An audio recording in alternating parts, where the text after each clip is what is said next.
Welcome back to Match My Smoke, everyone. And I'm the host with the quotes, JB the Oracle. And today we have just another fantastic guest on the show. Now, he had his beginnings a little different than most. His beginnings was in law. He was a lawyer. So now from lawyer to the CEO of Dabstract, from suits to dab boops. Let's give it up for Eli Core, everybody. Let's give a hand clap for Eli Core. Eli, what's going on? What's been going on with you, man? Just a terrific couple weeks and a great year. We just got back from Missouri and New Jersey. Dabstract will be on the shelves in Missouri with Standard Wellness. We can't wait to bring our live resin products, to consumers in that state. It's always been a fantastic group of people to work with, phenomenal market. And then in New Jersey, we're going to be launching our brand Dabstract in that market with Humble Camp, which is a collective of brands ranging from Revelry, Field Trip, and Dabstract to round it out with the live resin products. Now we definitely gonna get into the process of expanding into new markets and things like that. But we were interested in your background and just you have a unique background, just to bring up some of the stuff. You externed for the United States Attorney's Office in Hammond, Indiana. You did some law work in Chicago, one of the biggest markets in law. What was that transition like? What made you, want to transition into the cannabis industry? And then do you still practice of some sort?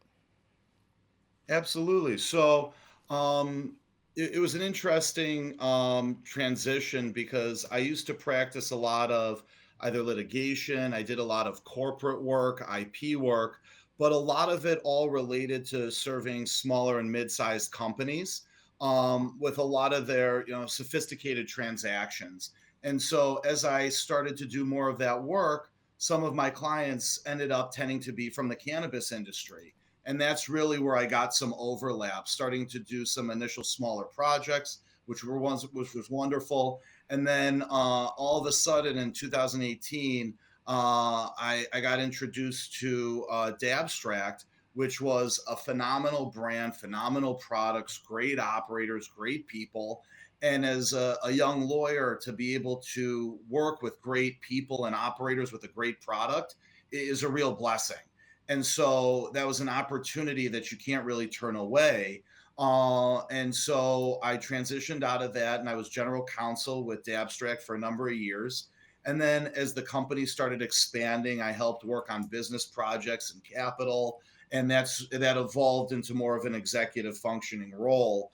But I still practice to this day. And I still work on most of our legal work. It's really important in this business to really understand what's going on. And I think having a legal background gives the group a leg up in terms of how to structure things, how to look at things, considerations, mitigating risk. And so for our company, it's been great to marry the operation and the legal and the financial and the business because everyone is really contributing where they're the most proficient. And it just seems like that's a crazy vertical jump because you was consulting and now you was consulting so good they was like, Eli, you might as well just run this thing.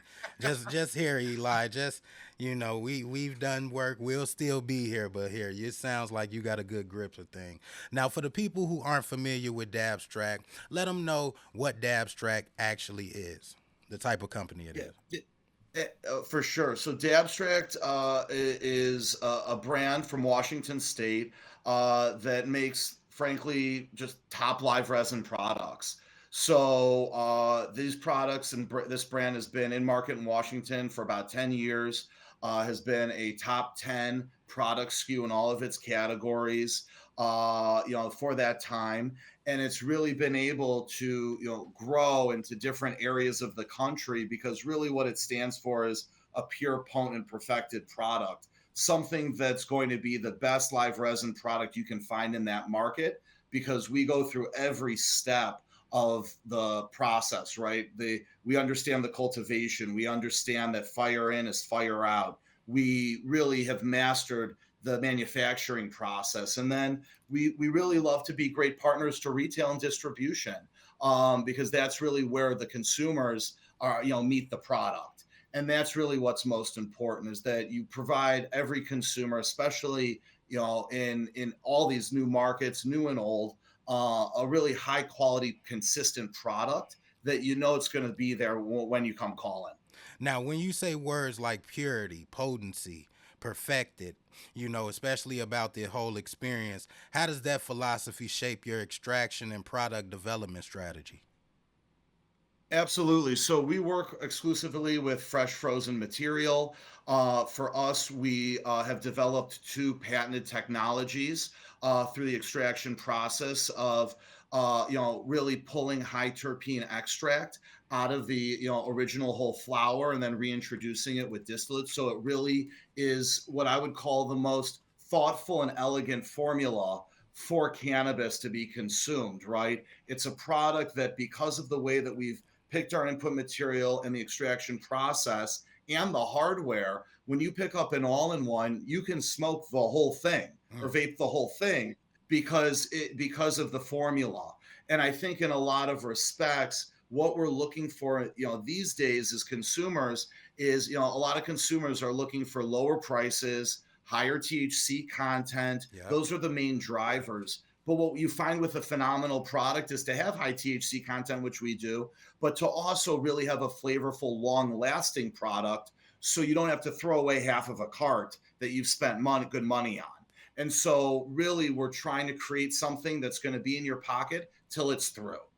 Now, with that being said, do you think, for the average consumer, concentrates can be a little intimidating, or do you think it's like the future? So I've always question that, right? It's a difficult and a very competitive and a very small, part of the market right now. But in some states, it's a very progressive product.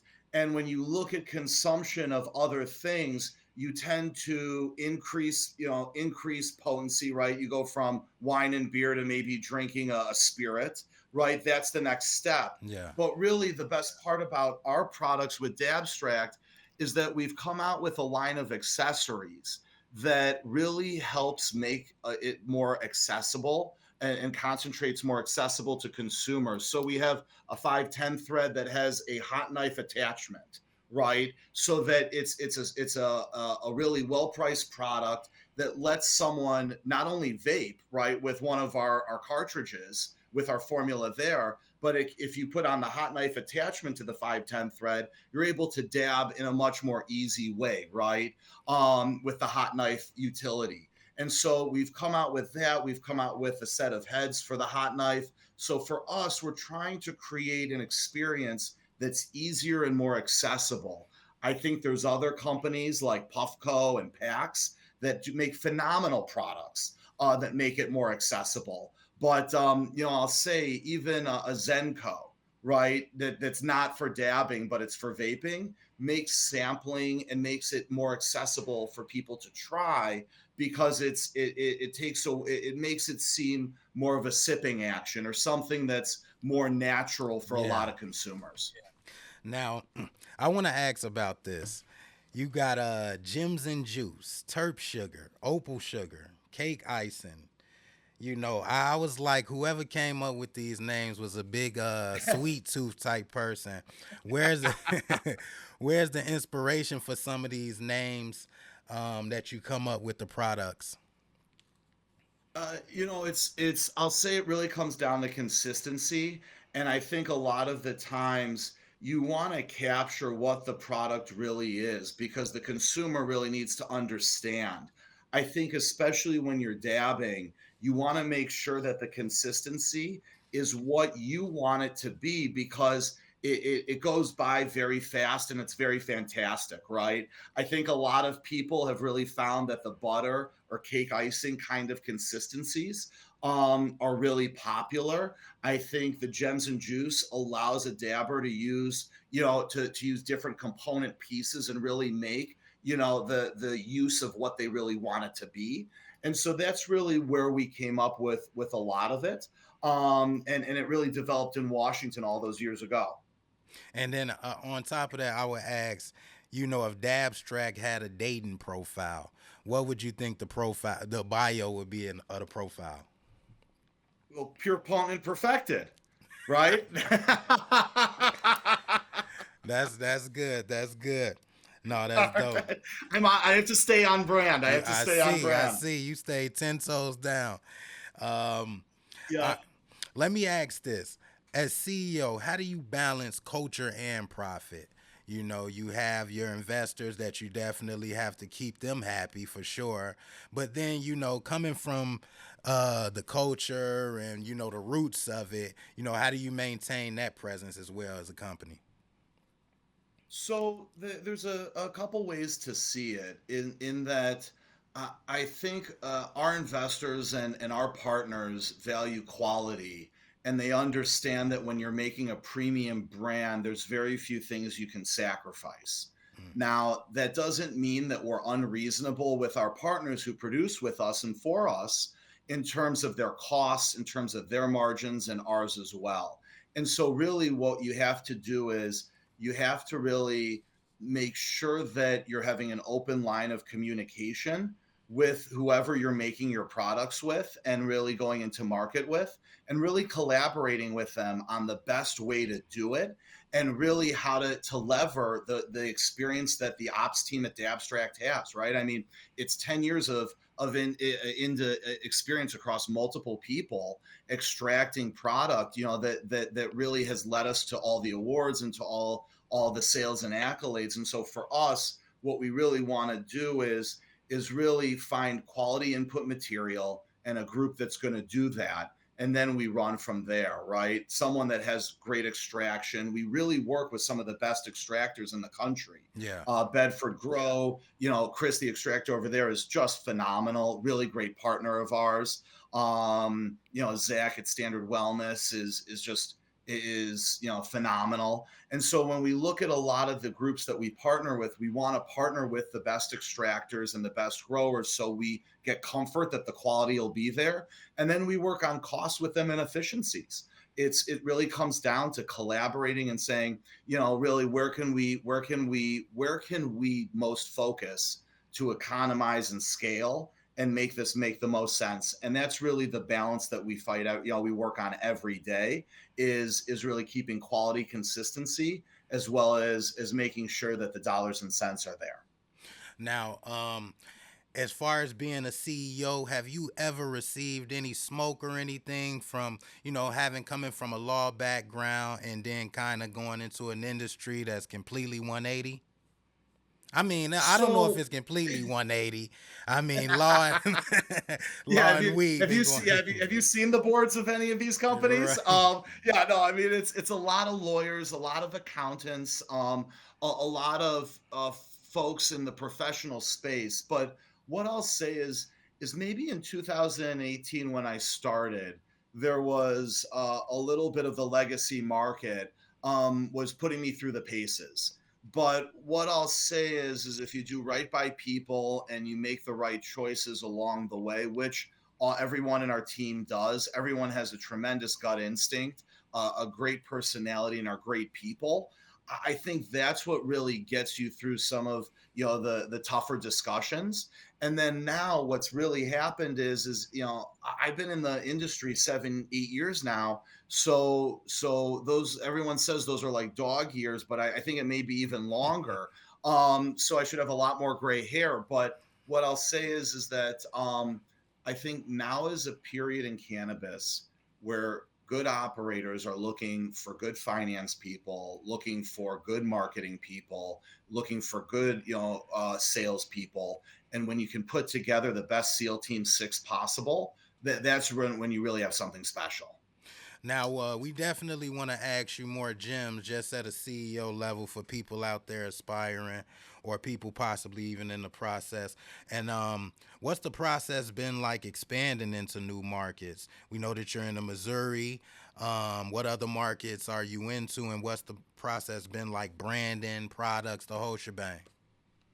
The whole shebang. Well, what I'll say is it always starts with diligence. It starts with finding the market that's desirable. We look for limited license states. We look for states that have limits on the number of dispensaries groups can own. There's certain kinds of things that nurture the growth of a really high quality brand. And that's typically where we start in theory, but it always comes down to the partner. And so, while if a market may not be as exciting, if the partner is, then we definitely give it a look. And a good partner is someone that can really help and find and provide the best input material, the best processing, and the best distribution.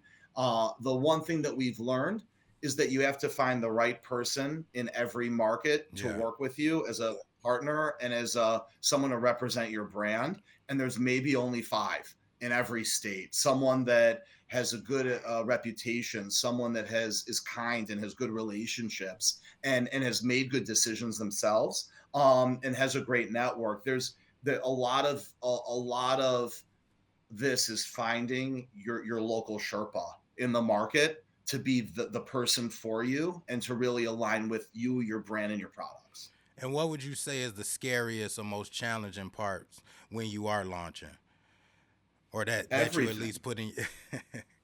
You No, said, everything, because everything is very delicate. I always say that in every market there's 100 competitors that all have their own designs, their own plans, their own relationships. Everyone is working to find their edge and find their way in cannabis, and you can't fault them for it, but it makes it very hard. And I think in a lot of ways the hardest part is making sure that you just give yourself enough grace to get to the next day and keep moving and keep building.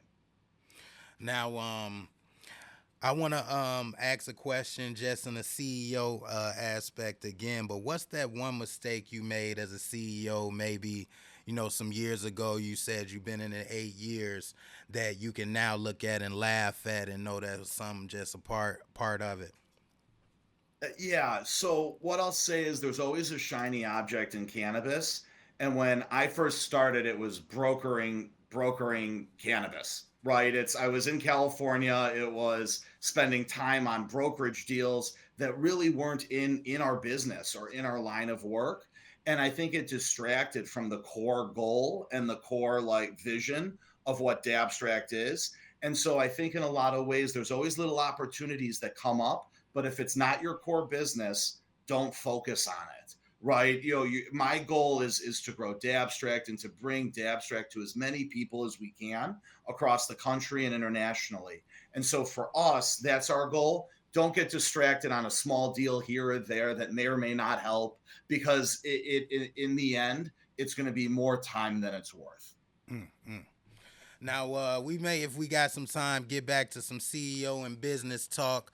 But I want to ask you, what do you think about like celebrity brands and things like that? What's your thoughts on those?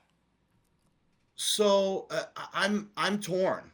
I'm torn. I'm probably not the most reliable source of whether or not they're successful, and I say that because I don't have access to their data, and I usually don't track it.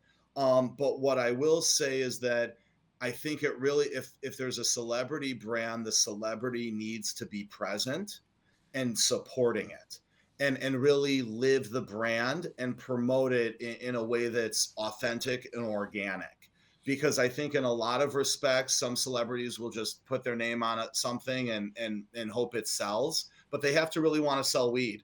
They really have to want to be in the market and go to the events and be present, because I think that's what resonates with consumers. It resonates with me when I buy anything, right? Is that's what a brand is. It speaks to you and how you want your life to be.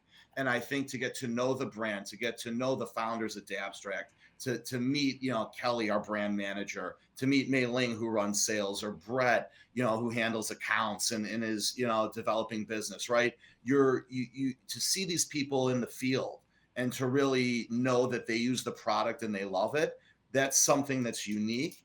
And I think a celebrity really needs to support that. Now, what I will say is I've always thought that when Justin Bieber came out with that song Peaches, and then like two pre-rolls that were like peach flavored, and then it was sold out right away, that's brilliant because it was successful. It was a dip into the market, but it wasn't overreach, right? I think there's some brands that try and do too much. But if it's really good and it's really focused and thoughtful and really marketed well and supported, it can be very successful. And I mean, what would you call doing too much? And I want y'all to take note out there. Y'all got to be out there selling it if y'all gonna put y'all name on it. Yeah, it's so doing too much is, we make tremendous live resin products. Um, we absolutely love the infused pre-roll market. We love the pre-roll market. But Dabstract it includes a manufactured product. It includes something that, the best, lab scientists have put together. And so for us, I know we're never going to come out with flour, just, eighths. There's never going to be a Dabstract eighth because I need to stay in my lane. Mm. The brand isn't elastic like that. Whereas you see other brands, a lot actually in the CPG space, right? You see, let's say, Rayo's tomato sauce. You now see like Rayo's pizza, Rayo's pasta. You start to see that elasticity. That's something that makes sense. But in a lot of ways, for a brand in cannabis, I think they need to be really good at what they're doing and what their focus is on, right? Connected's really known for flower, wonderful flower, right? There's, Made's known for wonderful flower, that kind of thing. So I think in a lot of ways, when cannabis companies want to, go into every product SKU, they should really ask themselves, is that the best move? Mm. And I want to talk now about some of the company outreach. Now, I know y'all be out there, like y'all be outside for real. And you got a great team.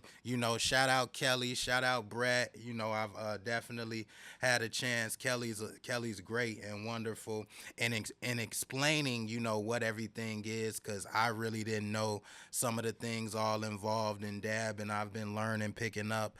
Um and you just been out there in the field, educating folks. What do you say to that person that be like, that come up to you and be like, give me the strongest thing you got? Like what? Well, one, I will. And so the customer's always right. And so, but what I'll also ask is, what do you like to eat? Like, what are your, like, do you like spicy? Do you like sweet? Because I think in a lot of ways, when you start to look at the terpene profiles of a lot of our products, and a lot of our products have higher terpene profiles than most, right? Our vapes, we typically like to have 10% or plus terpenes, like 10 to 16% is usually the sweet spot. But I read them off the flavors that are associated with the terpenes, right? And I think in a lot of ways, water will find its level, and people will say, well, that actually sounds pretty good. Why don't I try that? And that's been something to really, I'll say I don't know everything, but I do study the heck out of all of the profiles of all of our strains so that we can locate the best, slipper for everyone's foot. And I know education is a big thing to you. And how do you um, just address educating bud tenders specifically to kind of arm them with the stuff that they need, and even down to the textures, because this isn't something that you can smell it and it's potent, but this isn't something like you can really touch and feel type thing. Right. And so what we do, I think Seed Talent does a phenomenal job. They've been a phenomenal partner. Kurt and Leah are just, great people, but also really believe in education and make it accessible for bud tenders. And the programming, I think, is put together very nicely. And so we use Seed Talent a lot. But what the real secret sauce is putting in the time and going and training in person, It's Brett will go out, meet with every bud tender at the retail group. If there's an opportunity to sample them, we do. A lot of this is making sure that the bud tender can speak authentically to the product, because we want to make sure that every consumer knows that they're getting the best thing that they could. And if a bud tender hasn't tried it before, a lot of them, and to their credit, won't suggest it. Because why would you suggest an experience you've never had or you can never stand behind and vouch for? And so really sampling is important, but the in-person training and going through our programming is really what we've been finding has been very successful. And what are some of the successes you've been seeing in doing the outreach and the feedback from just your average consumers and things like that when you pull up to the pop ups? Yeah, so what I'll say is that for some of our events, we'll have bud tenders and consumers following us to different events to sample different products and different strains that we have. And I think that's something that's been interesting. We've also seen a lot of repeat purchases, but for different strains. So they know that they love the brand, but let me try something different or let me experience a different flavor profile. And so we've been starting to see a lot of that kind of growth as well. So in a lot of ways, it comes down to the people coming back for more. And when they, what's one of the most common misconceptions about extracts that you think people should know more about? Um, I think that there's a popular conception and a lot of I'd say rhetoric around the different, about distillate. I think it's been a very demonized component product in a lot of formulations, and I don't necessarily agree with it. I think that it really comes down to where you're getting it, the quality, and really what you're putting into that product. But in a lot of ways, when you order a cocktail, if you order a vodka cranberry, I mean, the distillate's the vodka, right? You're not just going to drink cranberry juice. And so I think in a lot of ways, when you're looking at something that's high quality, you want to make sure the formula is really spot on and where you want it to be. And the proof is in the pudding. We've had, over 10 years of the product being extremely, well received. People really support it. And we've won a ton of awards. And so with all of that kind of track record, I'd have to say that really we've been doing our best to dispel any kind of misconception. In the beginning processes, do you have like some type of small market research panel of just random consumers or something like that that you guys kind of depend on for feedback?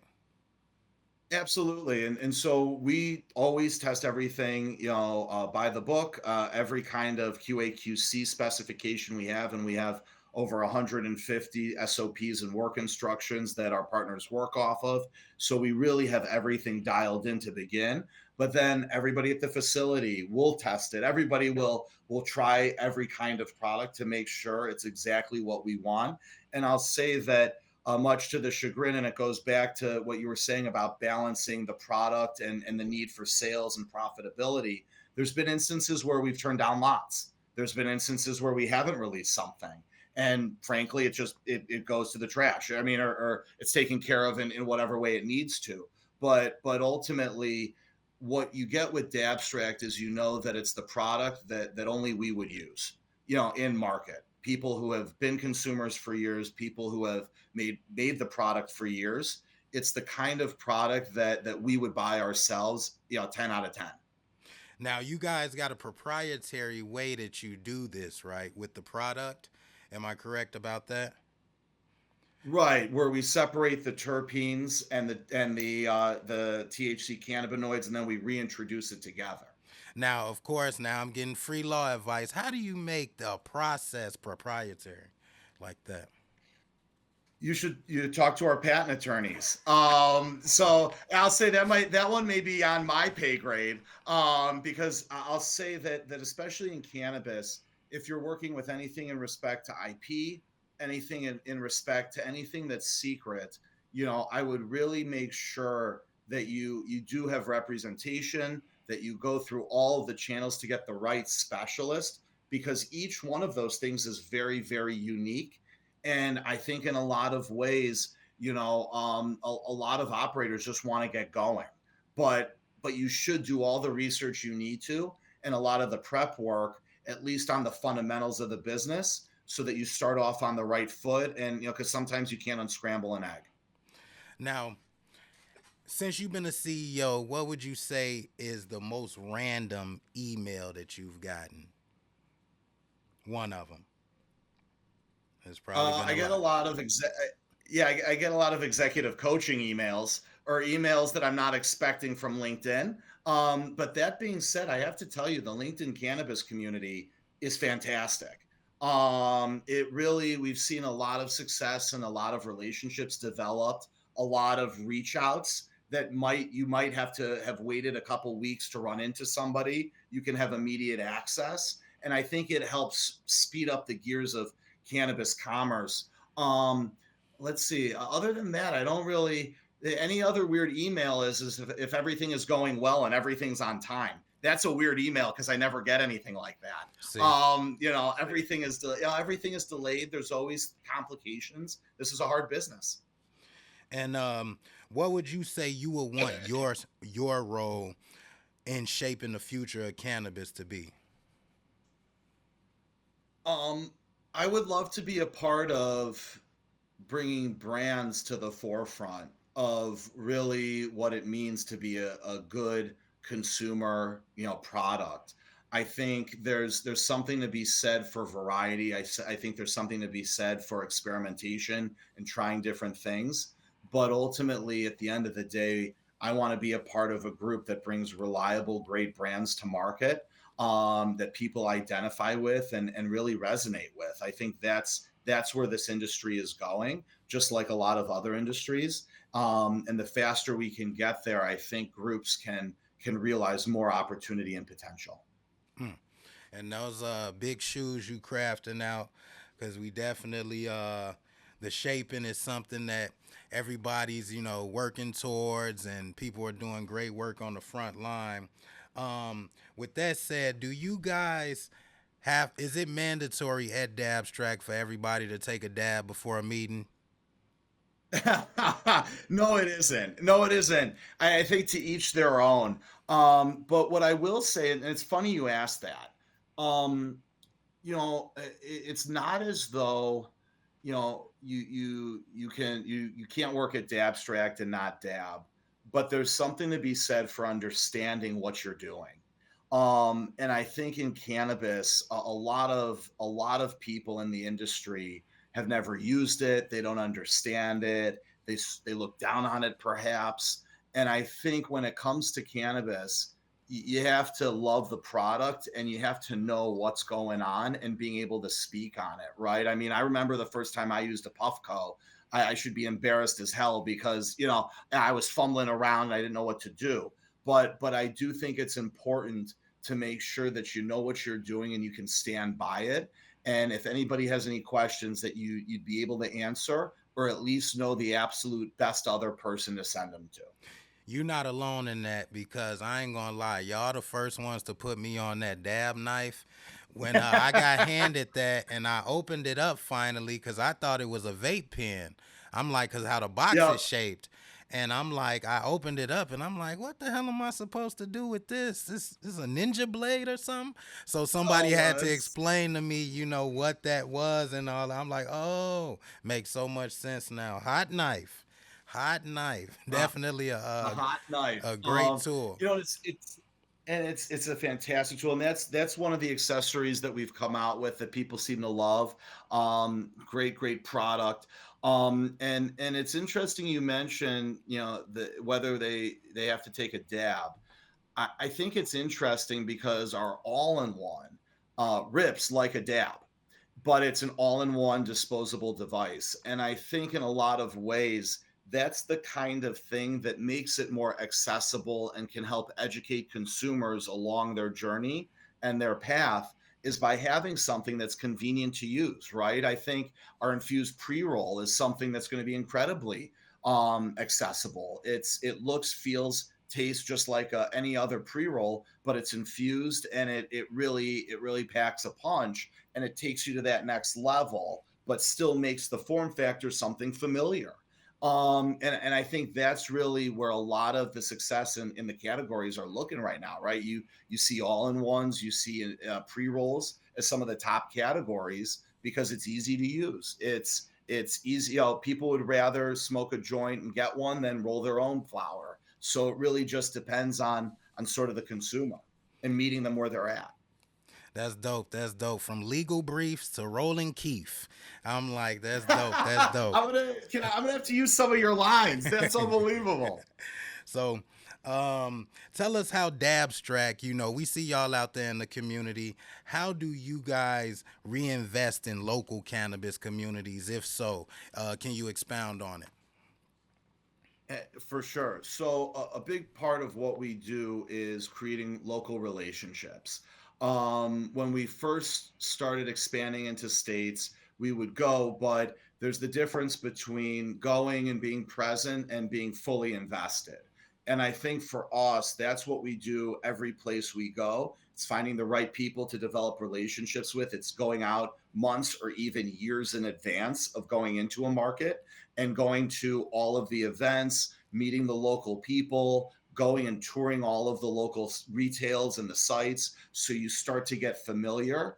And then I think a big part of it is really aligning with other brands and other vendors that really want to go into the communities and develop experiences for them, right? I mean, where we met, I think we met at Pizza Lobo at a Profesh Sesh event.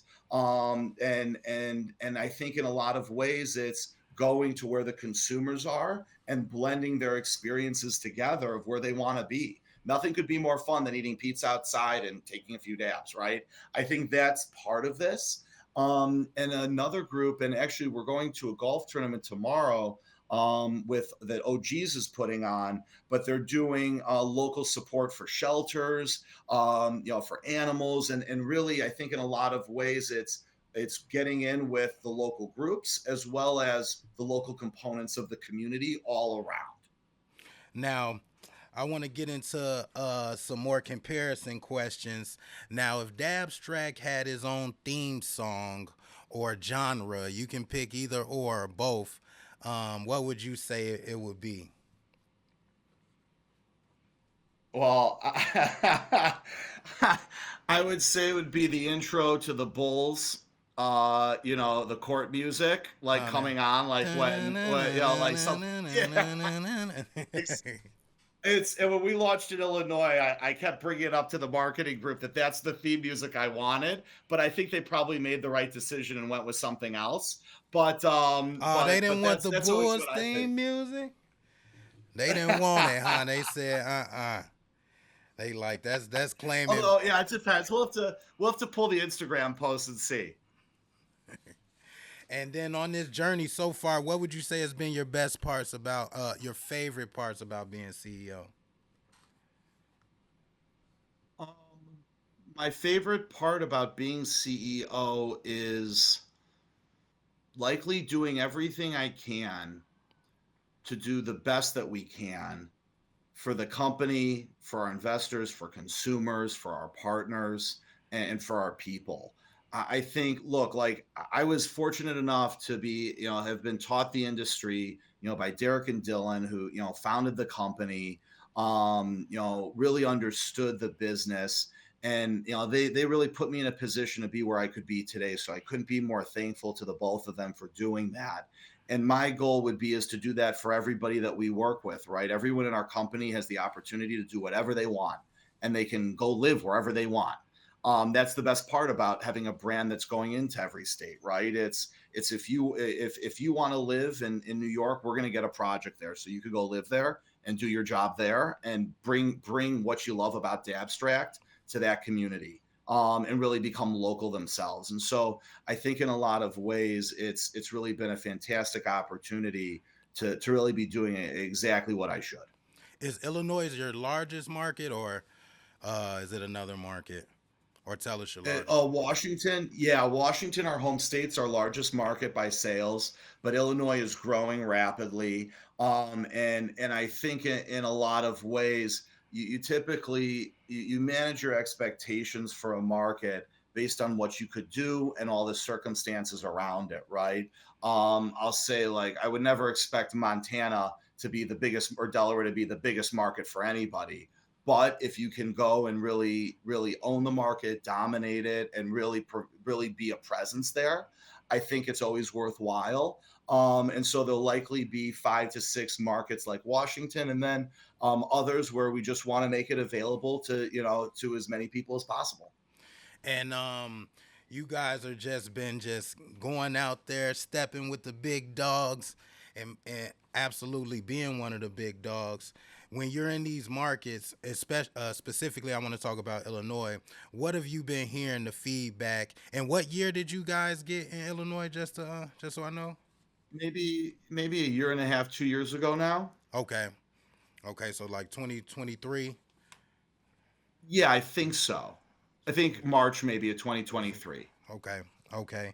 And what's been some of the feedback, that's been making it up to you that you've been really liking? And then what's some of the feedback that may have made y'all make a quick pivot and do things a different way? Yeah. So what I would say is I think there's been instances where you hear something lovely from someone you're not expecting.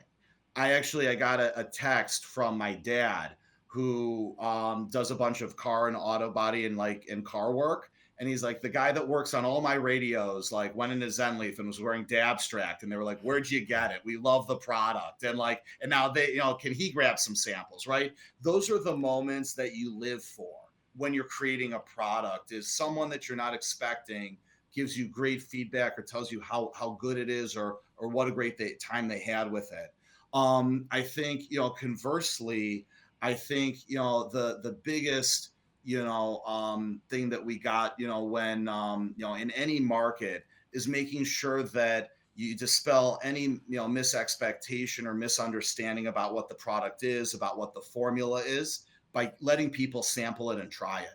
Right. I think in a lot of ways, there's always immediate reactions to out of state brands, or multi state brands coming in, whatever they may be. But if you have a great product, it, it's the one unassailable thing in this industry, right? Is, it when you see it.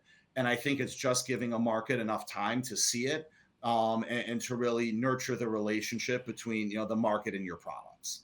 Now I know earlier you had mentioned, you want to more so stay in your lane. We won't see, a couple grams, 3 5s, and things like that come out of Dabstract. But you guys did start producing the pre-roll. I want to know, will you kind of move into more things like that and get into hash holes and other things? What other products like that should we be looking on the lookout for? Absolutely. So I think we have a number of products in development, but we're really focusing on the infused pre-roll. I think in a lot of ways, the infused pre-roll represents where the market's going in almost every kind of capacity, right? A more potent product, more bang for your buck, something that's convenient. And if we can do it with unbelievable flour and unbelievable, input materials, it's something that I think is going to be unrivaled. And really what it is I think I think right now, it's really thinking about coming out with a multi-pack. It's starting to expand it and really creating a more robust offering around the infused pre-roll. And then we'll be going into some other form factors in the coming year. But I think in a lot of ways, it, the number one goal for us is to make sure that people understand our all-in-one, and understand the infused pre-roll. Now, with the infused pre-roll that you guys have, do you guys cultivate in-house, or is that a collaboration with specifically the flower? So everything we do comes from Bedford Grow in Illinois. Their flower, keeps getting better and better. We're going to be bringing in new genetics. Really phenomenal, phenomenal grow. I always say that Bedford Grow is just the largest craft grow in the state. When it comes to quality, consistency, and things that we look for that produce great yields and great flavor profiles. And so our flower comes from there, our HT, and then our THCA. So all the pieces come there. Now, I could always imagine, there'd be groups that we would want to work with in the future, potentially in collaborative projects. But that's down the line. And then if you could sum up and give me one word that Dabstract represents, what would that one word be? Tremendous. Tremendous. Tremendous. And there you have it, folks. I want to give you an opportunity to let the folks know, where they can find Abstract, where they could see more information on you guys, and possibly, where they can catch you out in the streets. Absolutely. So, um, you can definitely get us at all Rise stores. You can get us at Zen Leaf. You can get us at Karma Club. You can get us at D33, Maribis stores, and a ton more. So I would just go to dabstract.com, look at our store locator, and it'll tell you exactly where to go. And then we're going to be at Flower Expo. We're always around at events throughout the month. And we'll start, putting out some more information to our consumers and our partners of where we'll be, this fall and this winter. Now, we got a little bit more time too, so we want to ask you another few questions about just what's the criteria and how do you guys go about picking a great team to work with, especially those who kind of the ambassadors. Because I ain't gonna lie, your team is lit. They be dancing, taking pictures. They be doing more than just serving. I be like, they be getting the party started. What's the criteria on working at Dabstract? Um, I'll say that a strong referral always helps. What we've really developed at our company is pound for pound what I believe to be the best group of core people advisors. We have Maylene Campbell who works with Edie Parker and Arrow and Heisman. We have Eric Hammond that works with Revelry, Field Trip. He was with Heisman too. We work with Seth Yakatan, Justin Tacey, who's Chief Marketing Officer at PAX, right? We've created a group of people who advise us and work with us and support us, that in a lot of ways we rely on to make great introductions. And we do the same, because I think for us, it's finding people that you know and care about in every situation, good and bad, and that you could really spend a week going on a trip with, right? If you're going to expand to a state, you're going to be with sales, brand, ops, business, finance, and if all of these people can work together towards a common goal, that's really what we look for. And so, really, it really comes down to phenomenal human beings, that love the brand and really care about each other. Absolutely. And that, with any business, having that cohesion is definitely essential. Now, we know that you have the pop ups that you go to, the sessions, the profesh sesh that you attend. But do you guys have plans to like throw your own, like, mini concert or something that, the people can really vibe with that's like Dabstract headlining it? Yeah, so it's funny you say that. So we've actually done a couple collaborative projects with Vale, and come out with special merch or make sure that a lot of groups have our all-in-ones in the green room and can really try them. But I think that's the next phase, is to create your own experiences. And that's something I know our CEO Derek Thiel is working on, for this upcoming year. So as we start to be in market longer and we start to launch in market, we'll be selectively identifying events that make sense for our consumers where they can enjoy the products and enjoy some great music. And that's dope. I can't wait till you guys pop that off because again, I know that your staff be lit. You got some really great people over there, super knowledgeable about the product. They put me on to a lot of knowledge I didn't even know about the product. I mean, the terpenes, the smell that comes up off the products is insane. So just getting some more feedback from you again. Thank you. Let's give Eli a round of applause, y'all, for matching our smoke. We got Eli Cora on the podcast, Match My Smoke. Thank you so much for your time. We're going to hold you here, but we're going to clip the recording right here. Thank you all for joining us on another episode of Match My Smoke. Tap in, go check out Dabstract, and get in tune. Peace.